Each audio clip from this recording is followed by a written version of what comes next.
강단 교류 주일로 우리가 함께 보내고 있습니다. 아까 예배 시작할 때 저희도 그렇지만 처음 시작할 때 우리가 사도신경으로 신앙을 고백했습니다. 사도신경 뒷부분에 보면은 아주 놀라운 고백이 있습니다. 나는 거룩한 공교회를 믿습니다. 거룩한 공교회. 공교회는 영어 소문자로 해서 캐톨릭 철치입니다. 대문자로 쓰면은 천주교 교회라고 얘기하지만 소문자로 쓰면은 캐톨릭 철치, 그러니까 보편적 교회라는 뜻이 됩니다. 캐톨릭이라는 뜻은 라틴어에서 왔습니다. 카타라 그러면은 무엇을 통하여, 홀릭은 전체라는 뜻입니다. 그래서 공교회는 이런 뜻입니다. 치우치지 않았다, 편협하지 않다, 도량이 넓다, 포용력이 있다, 보편적이다. 영어로 하면은 universal 하다라는 뜻이 됩니다. 군대와도 같은 획일적인 교회가 아니라 다양한 개성을 가진 여러 사람들이 모여 연합된 한 교회를 이룬다라는, 매주 예배 시간에 우리는 이처럼 놀라운 신앙의 고백을 하고 있습니다. 오늘은 노예 강단 교류 주일로 지키고 있습니다. 멀리 떨어져 있고 개성이 다른 각자의 교회이지만 또한 우리는 거룩한 공교회, 오직 한 분 예수 그리스도의 이름 안에 연합된 하나의 교회입니다. 2000년 동안 지켜온 교회의 본질과 목적을 이 강단 교류 주일에 함께 새기고 있는 것입니다. 특별히 아시겠지만 저희 런던 한인교회가 사망의 음침한 골짜기를 지나고 있을 때 한카 동부노회 산하 여러 교회들에서 기도해 주시고 응원해 주시고 여러모로 도와주셨습니다. 그때 저는 제가 생각할 때 개인적으로 세상에서 가장 아름다운 섬이다 라고 제 스스로 생각하는 PI에서 백인 목회를 하고 있었습니다. 강단 시간에 이런 얘기 들었지만 깡촌이었습니다. 아주 깡촌 시골에서 제가 유일한 아시아인으로서 흑인도 없고 아시아인도 없는 그곳에서 정직하게 물에서 나는 수익으로 땅에서 나는 열매로 살아가는 소박한 사람들과 함께 목회를 하고 있었을 때였습니다.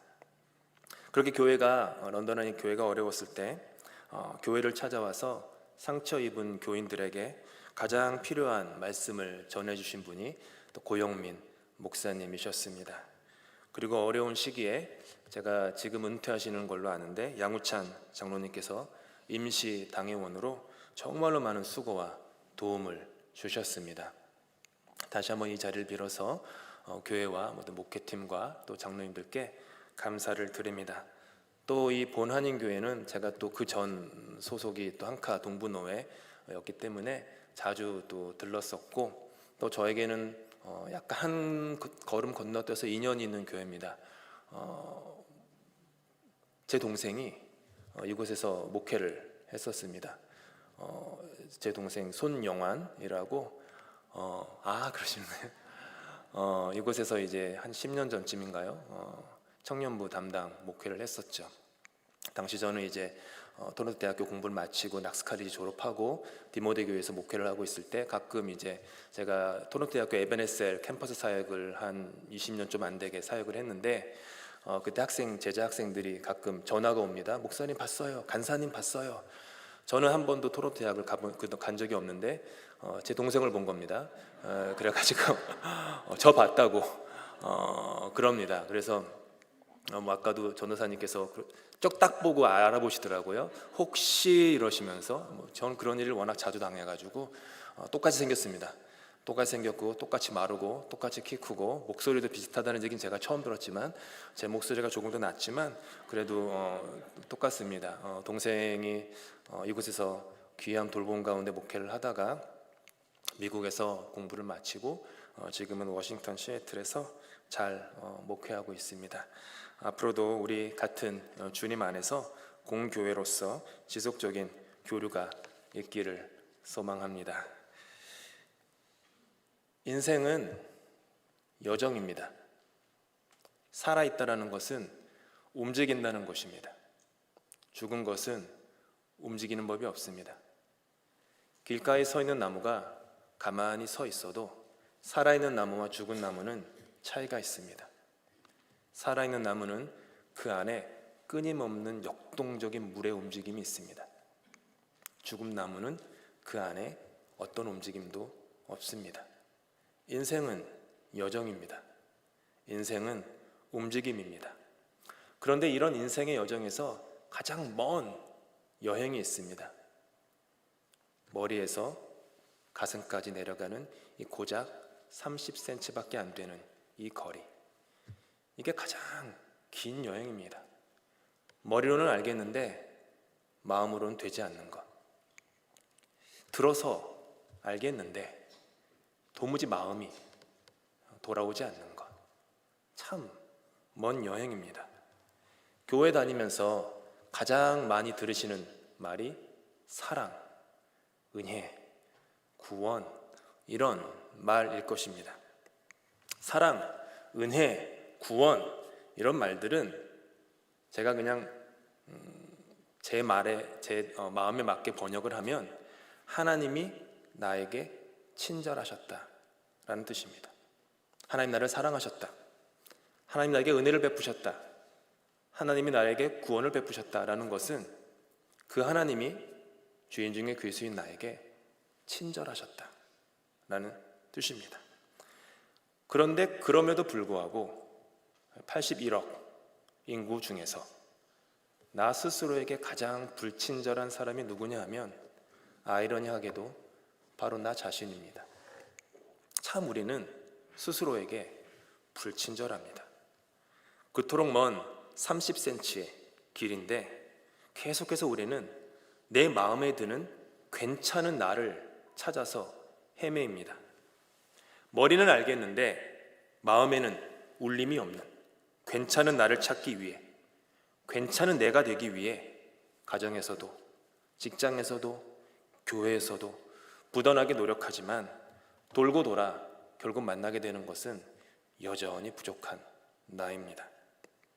괜찮지 않아도 괜찮은 나를 받아들이는 것, 참 오래 걸리는 지난한 여정입니다. 저와 여러분이 사랑하고 존경하기 마지 않는 사도 바울 역시 그와 같은 인생을 살았습니다. 거듭나기 전 사울이었을 때 예수님께서는 환상 중에 다메섹 도상에서 그리스도인들을 잡아 박해하려고 가던 바울에게 만나서 이런 말씀을 하셨습니다. 사울아, 사울아, 네가 어찌하여 나를 박해하느냐? 가시채를 뒷발질하기가 내게 고생이니라.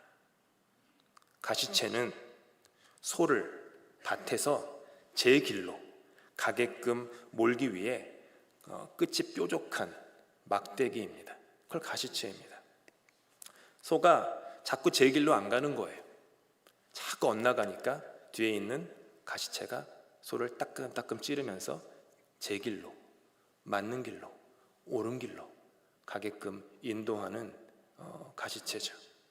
그런데 소가 아프지 않습니까? 자기를 찌르니까, 뒤에서 자기를 찌르니까 아픈 겁니다. 그래서 그 가시채가 싫어가지고 자꾸 발로 칩니다. 그렇지 않아도 찔려서 아픈데 자기 발로 그것을 뒷발질하니까 더 아픈 겁니다. 이렇게 가시채를 뒷발질하며 사는 삶이 결국 어떤 삶이 되었냐 하면 박해의 삶이 되었습니다. 박해라는 원어의 뜻은 벌의 침으로 누군가를 쏜다라는 것입니다. 벌의 침처럼 누군가를 쏜다. 바울은 다른 사람을 벌의 침처럼 아프게 쏘면서 살았습니다. 괜찮은 내가 되려고, 내가 괜찮아지기 위해서 다른 사람을 괜찮지 않게 만들면서 내가 괜찮아 라는 인생을 살았다라는 것입니다. 그런데 결국 그것은 가시채로 나 자신을 찌르는 자기 테러에, 자기 학대의 행위에 지나지 않았습니다. 그래서 예수님께서는 그런 사울이었을 때의 바울의 인생을 보시면서 너 참 고생이다. 너 참 고생이다. 네가 네 스스로를 참 고통스럽게, 고난스럽게 만들고 있구나 라고 하신 것이죠. 저와 여러분에게 익숙한 탕자의 비유에 나오는 두 아들들 역시 마찬가지였습니다. 둘째 아들은 아버지가 죽은 후에나 요구할 수 있는 유산을 아버지 살아생전에 감히 요구한 후에 그 돈을 들고 먼 타국으로 이민을 떠납니다. 둘째에게 아버지는 머리로는 살아있는 분인데 마음으로는 죽은 사람이었던 겁니다. 그래서 당신은 나에게 죽은 사람입니다 해서 돈을 요구하고 이민을 떠난 겁니다. 그리고 그는 아시다시피 먼 이민의 땅에서 허랑방탕하게 자기 마음대로 살다가 다 탕진합니다. 하지만 오해하시면 안 되는 게 탕자가 허랑방탕한 삶을 살았기 때문에 탕자라고 불리는 것은 아닙니다. 만약 탕자가 아버지 유산을 가지고 먼 이민 땅에 가서 사업을 잘해서 돈을 5배, 10배 불린 다음에 다시 고향으로 돌아오면 그 순간 그는 탕자가 되지 않는 것입니까? 여전히 그는 탕자입니다. 탕자의 뜻은 제 멋대로 라는 뜻입니다. 즉 그가 탕자인 이유는 나를 향한 아버지의 마음을 헤아려 보지 못한 채, 즉 가시채를 뒷발질하며 그렇게 고생스러운 삶을 살았기 때문에 탕자가 되는 것입니다. 겉으로 보이는 화려함이나 성공이나 인기나 명예가 나를 탕자가 아닌 존재가 되게 하는 것은 아닙니다. 그런 의미에서 첫째 아들도 동생과 마찬가지로 탕자였습니다. 큰아들은 단 한 번도 한순간도 아버지의 곁을 떠난 적이 없었습니다. 늘 아버지의 곁에 있었습니다. 아버지의 곁에서 늘 붙어 있으면서 아버지를 성실히 도왔던 충실하고 충직한 그런 아들이었습니다. 그런데 정작 그는 아버지 곁에 살면서 단 한순간도 아버지의 마음을 헤아려 본 적이 없었습니다. 큰 형은 자기의 존재의 의미를 자기 동생과의 구별과 차이에서 찾았습니다. 이게 어떤 거냐면 큰아들은 마치 시소를 타 있는 그런 인생을 살았다라는 거예요. 시소 타보셨죠? 시소에 올라타서 동생이 낮아지면 나는 높아지고, 동생이 죄인이 되면 내가 의인이 되고, 동생이 틀리면 나의 옳음이 증명되는, 즉 나란 사람의 존재가 타인에 의해서 결정되는 그런 연약한 삶을 살았다라는 것입니다. 사울이었을 때 바울이 그리스도인들은 옳지 않다, 그리스도인들은 하나님의 적이다 라고 굳게 믿은 채 그들을 아래로 끌어내리면 끌어내릴수록 자기의 옳음이 증명되는 삶을 살았던 것과 똑같은 삶을 살았다라는 것이죠. 큰아들 역시 바울처럼 가시채를 뒷발질하기가 고생인 삶을 산 것입니다.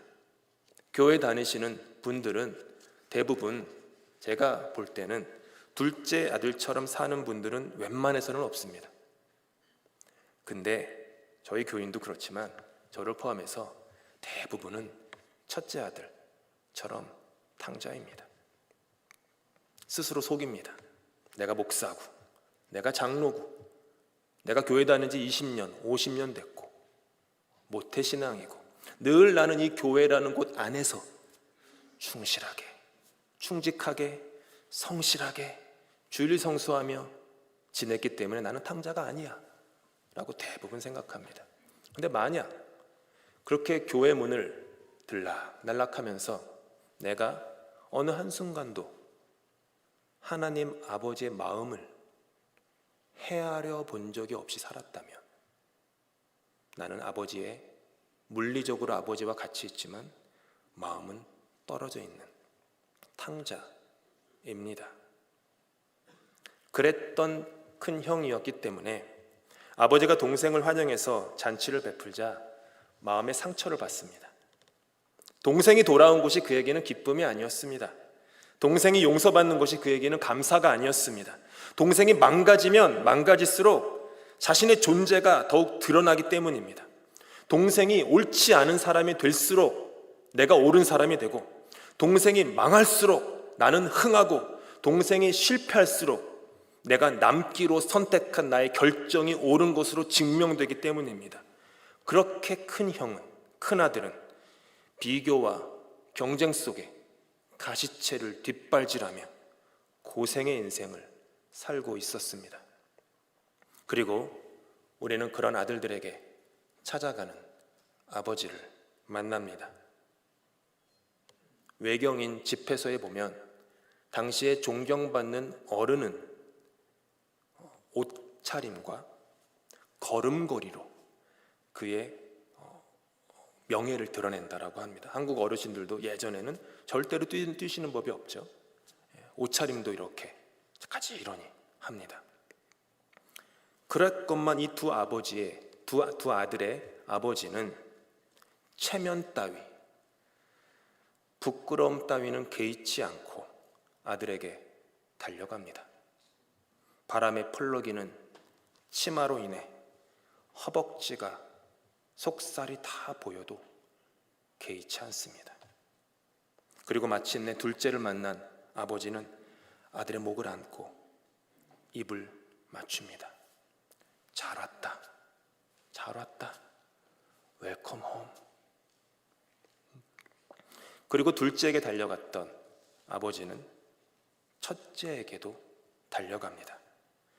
자신이 주최한 잔칫자리를 비우는 유대 사회의 시선에 있어서 가장 큰 불명예와 부끄러움을 개의치 않고 마음이 토라져 문 앞에 쭈그리고 앉아있는 첫째 옆에 앉습니다. 자신을 향한 첫째의 가시돋친 말을 묵묵히 듣습니다. 말이 가시돋칠 수밖에 없죠. 인생을 가시채를 뒷발질하며 살고 있으니 어떻게 입에서 나오는, 마음에서 나오는 말이 어떻게 가시돋친 말이 되지 않을 수 있겠습니까?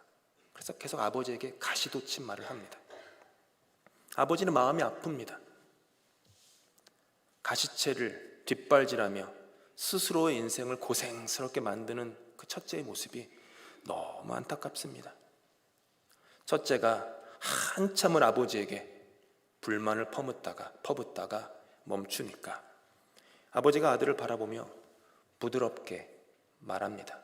첫 마디가 얘야 였습니다. 얘야, 무슨 말입니까? 내 아들아, 내 사랑아, 내 기쁨아. 따뜻한 음성이었습니다. 그리고 말합니다. 내가 가진 모든 것이 다 너 거야. 내게 다 네 거야. 나는 너고 너는 나야. 너는 내 안에 있고 내가 너 안에 있어. 이 말이에요. 나를 향한 아버지의 마음을 첫째가 처음으로 머리가 아닌 마음으로 헤아리게 됩니다. 그래서 회복합니다. 둘은 다 각자의 방식으로 괜찮은 나를 찾기 위해 아버지를 떠났지만 머리에서 마음으로 가는 길은 너무나 멀었기 때문에 그 먼 길을 아버지가 찾아오신 것입니다.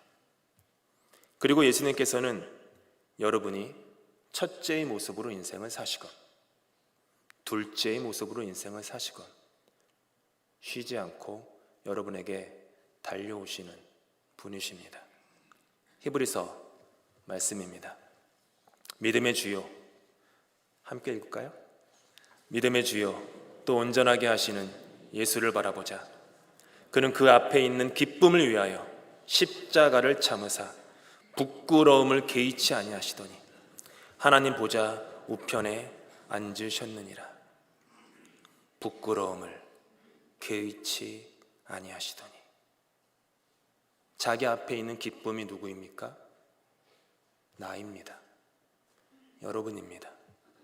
내 앞에 있는 기쁨, 여러분 한 사람 한 사람을 위해서 십자가를 참으사 그 어떤 형편의 부끄러움도 개의치 않고 달려오십니다. 사랑하면 개의치 않습니다. 세상의 어느 부모가 자식을 향해 달려가는데 부끄러움, 불명예, 사람들의 시선, 손가락질 따위 개의할 사람이 어디 있습니까? 개의치 않습니다. 내 얼굴, 내 체면, 내 명예 따위 그냥 쓰레기통에 처박아 두고 나는 내 자녀에게 달려갑니다. 목을 안고 입을 맞춥니다. 그게 부모입니다. 부모는 개의치 않습니다. 사랑하기 때문입니다. 예수님께서 그렇게 우리를 위해 부끄러움을 개의치 않으셨다라는 것입니다.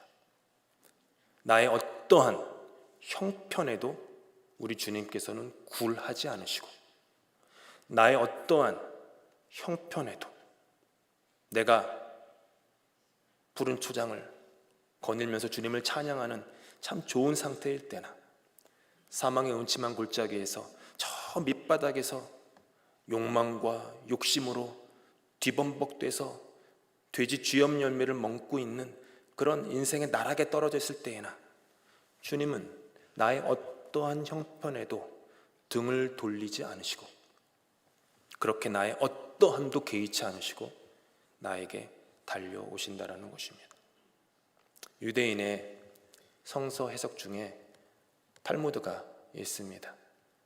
유대인들은, 어린이들은 나이에 따라서 그 배우는 이 레벨이 있는데요, 중간쯤 레벨 가면 탈무드를 배웁니다. 근데 탈무드를 졸업하면 유대인들이 그 다음 단계 고등학문 쪽으로 가는데 그게 미드라시라고 합니다. 지금으로부터 1200년 전에 쓰여진 미드라시에는 탕자의 비유와 아주 유사한 이야기가 하나 등장합니다. 한 나라에 왕이 있었습니다. 그에게는 탕자처럼 살고 있었던 아들, 왕자가 있었습니다. 그 왕자는 제멋대로 살고 싶었습니다. 그래서 아버지의 품을 떠나 먼 곳으로 가서 허랑방탕하게 삶을 탕진합니다. 전부를 잃어버립니다. 삶이 망가집니다. 사람들이 외면합니다. 손가락질합니다. 더 떨어질 수 없는 인생의 밑바닥에서, 흙탕물에서 뒹굴고 있습니다. 아버지께 돌아가고 싶습니다. 아버지의 나라로 돌아가고 싶은데 우리말로 염치가 없는 겁니다. 자기가 아버지한테 해놓은 말이 있고 지은 죄가 있는데 어떻게 아버지께 돌아갑니까? 그래가지고 한운 수 없이 먼 이민의 땅에서 주저앉아 가시채를 뒷발질하며 살고 있었습니다. 그 소식을 전해 들은 아버지 왕의 마음이 산산조각이 납니다. 부서지고 깨어집니다. 눈물로 뜬 밤을 지새우며 아버지 왕은 편지 한 통을 적습니다. 눈물로 꾹꾹 눌러 쓴 그 편지에는 아들을 향한 아버지의 이런 글귀가 담겨 있었습니다. 아들아, 네 힘이 닿는 만큼 딱 그만큼만 나에게로 돌아와라. 너를 만나기 위해 그 나머지 길은 내가 달려갈게. 딱 그만큼만. 한 걸음이라도 좋다. 두 걸음이라도 좋다. 나머지 천리길은 내가 가겠다. 너 힘이 없는 거 안다. 너 능력 없는 거 안다. 너 부족한 거 내가 잘 안다. 하지만 조금만 와라. 나머지 길은 내가 달려가겠다. 부끄러움도 개의치 않고 달려가겠다. 부족하고 연약하고 죄 많은 나이지만 주님을 향해 내 힘이 닿는 만큼 고작 한 걸음, 두 걸음만 떼면 그걸로 충분합니다. 내 잔이 넘칩니다. 아이 길로 보셨지만 저도 제 아이가 걸음마를 배우기 시작해서 아빠한테 와봐 그러면 어떻게든 일어나가지고 빵빵한 엉덩이를 뒤로 내밀면서 아장아장 걸어오면, 그렇게 넘어지면 제가 그냥 성큼 달려가서 아이를 받습니다. 한 걸음만 오면 10걸음, 20걸음, 10,000걸음이 상관 있습니까? 달려갑니다. 내 딸이기 때문입니다. 내 아들이기 때문입니다. 내가 사랑하기 때문입니다. 그런 것입니다. 하나님은 우리를 그렇게 여기십니다. 그렇게 주님께서는 그 나머지 길을, 자기 앞에 놓인 기쁨인 자녀된 나를 위해 십자가를 참으사 그 어떤 부끄러움도 개의치 않으시고 나에게 달려오십니다. 그 나머지 길, 그 먼 길, 그 험한 길, 산 넘고 물 건너 나에게 달려오십니다. 하늘에서 이 땅까지 달려오십니다. 고민도 않으시고 2번 생각도 않으시고 달려오십니다. 그래서 나는 그렇게 나머지 길을 달려오시는 그분 때문에 자족할 수 있습니다. 어떠한 형편에든지 처할 수가 있습니다. 나는 괜찮지 않은 나이여도 괜찮습니다. 나는 궁핍하여도 괜찮고 부하여도 괜찮습니다. 배불러도 괜찮고 배고파도 괜찮습니다. 사람들이 나를 인정해 주어도 괜찮고 아무도 내가 하는 일을 몰라 주어도 괜찮습니다. 박수갈채를 받으면 그것대로 괜찮고 외면에 고개를 돌려도 그 또한 괜찮습니다. 내 주변에 사람이 많아도 괜찮습니다. 나 홀로만 덩그러니 가을 길바닥에 뒹구는 낙엽 하나처럼 남아 있어도 괜찮습니다. 나머지 길을 다 달려오신 주님 한 분 때문에 나는 괜찮습니다. 나는 자족할 수 있습니다. 이것이 어떠한 형편에든지 자족할 수 있는 일체의 비결입니다. 주님께서 나를 향해 그 나머지 길을 달려오셨다. 이 진리 안에 있는 비결입니다. 신앙이 무엇인지 아십니까? 신앙은 내가 주님을 붙잡는 게 아닙니다. 주님이 나를 붙잡는 것입니다. 내가 주님을 붙잡는 게 아니라 내가 주님께 붙잡히는 것입니다. 믿음은 내가 지키는 것이 아니라 믿음이 나를 지키는 것입니다. 주일은 내가 지키는 것이 아니라 주일이 나를 지키는 것입니다. 내가 주님께 가는 것이 아니라 주님이 나에게 달려오시는 것입니다. 성령 강림주일, 성령 강림주일, 강림, 내가 성령님께 간 것이 아니라 성령이 허무하고 찢어지고 탕자 같은 나의 인생 가운데 강림 찾아오신 것, 그것이 신앙입니다. 나는 고작 한 걸음 떼었지만 주님은 천리길을 마다하지 않으십니다. 나는 고작 땀 한 방울, 주님께 2방울 정도 흘릴까요? 주님 위해서. 근데 주님은 고맙다 하시면서 물과 피를 다 쏟으십니다.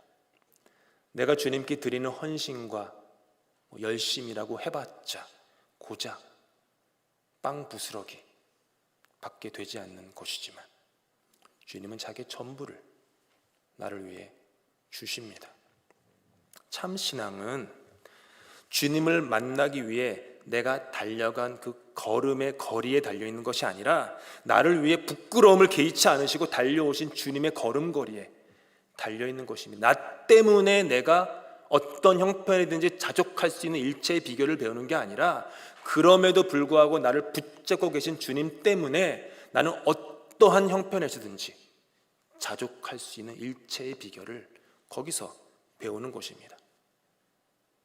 내게 능력 주시는 자 안에서 내가 모든 것을 할 수 있다.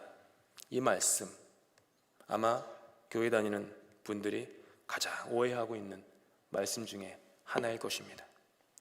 주님이 나에게 주신 능력을 받아 내 앞에 놓인 어려움과 난관을 극복하고 내가 원하는 것을 이룰 수 있어. 내가 원하는 욕망을, 내가 원하는 욕심을 이룰 수 있어. 내 뜻을 이룰 수 있어. 그래서 내게 능력 주신 자 안에서 내가 모든 것을 할 수 있다 라고 스스로를 북돋습니다. 그런데 이 바울 사도께서 하시는 진정한 의미는, 이 능력은 그런 능력이 아니라 어떠한 형편에서든지 자족할 수 있는 것, 그게 능력입니다. 그게 능력이에요. 내가 내 삶에 주어진 어떠한 형편에서든지 자족할 수 있다면 나는 주님의 능력을 받은 사람입니다. 삶의 여정 가운데 비천하게도 살 줄 알고 풍족하게도 살 줄 알고 배부르거나 굶주리거나 풍족하거나 궁핍하거나 어떤 경우든지 받아들일 줄 아는 능력, 내게 능력을 주시는 자 안에서 나를 위해 지금도 그 나머지 길을 달려오시는 예수님의 사랑 안에서 나는 모든 형편, 모든 상황에서건 자족할 수 있습니다. 푸른 초장, 쉴만한 물가를 한가로이 거릴 때에도, 혹은 사망의 음침한 골짜기를 지날 때에도 언제나 나는 동일하게 주님께 고백할 수 있어야 합니다. 내 잔이 넘칩니다. 내 잔이 넘칩니다. 제 개인적인 이야기를 나누면서 오늘의 설교를 마치려고 합니다. 올해가 저희 부부가 결혼한 지 20년이 됐습니다. 저희 부부도 다른 부부들처럼 다툴 때가 있습니다. 많이 다투시죠? 오늘 교회 오실 때 다투고 오셨는지 모르지만 저는 제 아내에게 우리는 다투는 게 아니야, 그냥 논쟁을 할 뿐이야 이렇게 얘기하지만 사실은 다투는 거죠. 그럴 때 가끔 제 아내가 저의 얼굴을 많이 쳐다보면서 하는 말이 있어요. 그 말을 하면 저는 그냥 100점 100패입니다. 한 번도 이길 수가 없어요. 이게 뭐냐 하면 이런 거예요. 자꾸 나한테 뭐라 그러지 마.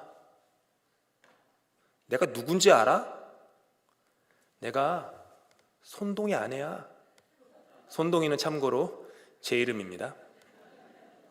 손동이가 얼마나 대단한 사람인데 그러니까 자꾸 나한테 뭐라 그러지 마. 근데 이 말을 제 아내는 거짓 없이 진심으로 하더라고요. 그 말 한마디 하면 할 수 있는 말이 없어요. 문득 든 생각이, 내가 주님께 그런 사람이구나. 세상이 나를 정죄합니다. 타인이 나를 짓누릅니다. 안타깝게도 심지어 나 스스로가 난 부족해. 좀 더 잘할 수 있는데, 좀 더 좋게 할 수 있었는데, 좀 더 내가 괜찮은 사람 될 수 있는데 하면서 가지채를 뒷발질하며 살 때가 있습니다. 그때마다 세상에 외칩니다. 자꾸 저한테 뭐라고 하지 마세요. 나에게도 말합니다. 자꾸 너한테 뭐라고 하지 마. 네가 누군지 알아? 넌 하나님의 자녀야. 주님이 너를 위해 십자가 그 나머지 길을 달려오셨어. 그분의 기쁨이 너를 위해 그 어떤 부끄러움도 개의치 않고 너에게 달려오셨어. 주님께서 이 아침에 여러분 한 분 한 분에게 말씀하고 계십니다.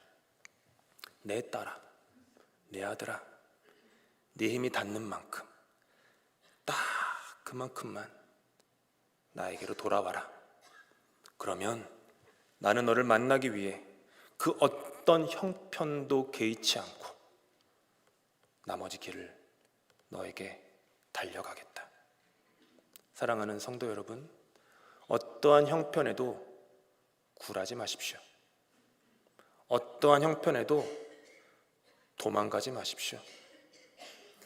어떠한 형편이든지 늠름하십시오. 당당하십시오. 어깨를 펴십시오. 그리스도인은 그런 사람들입니다.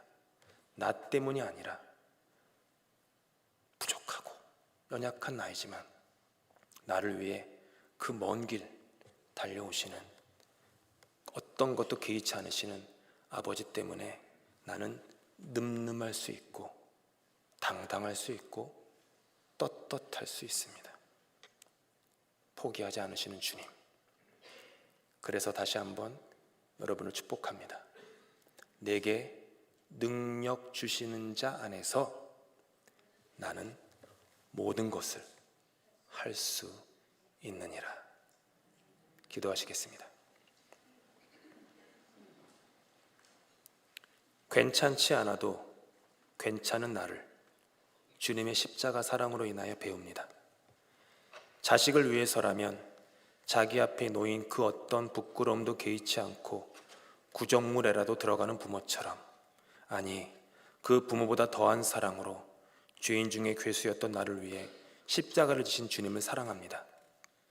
고와 같이 나를 버려두지 않으시고 너는 내 아들이다, 너는 내 딸이다, 네 힘이 연약하여 나에게 올 수 없어도 그래도 나는 너를 만나기 위해 오늘도 달려간다 하시며 나의 인생 가운데 찾아오시는 주님을, 성령님을 사랑합니다. 내게 능력 주시는 이와 같은 주님 안에서 내 삶에 처하게 될 어떠한 형편이든지 자족할 수 있는 일체의 비결을 깨달으며 살아갈 수 있는 능력을 허락하여 주시옵소서. 예수 그리스도 이름으로 기도합니다. 아멘.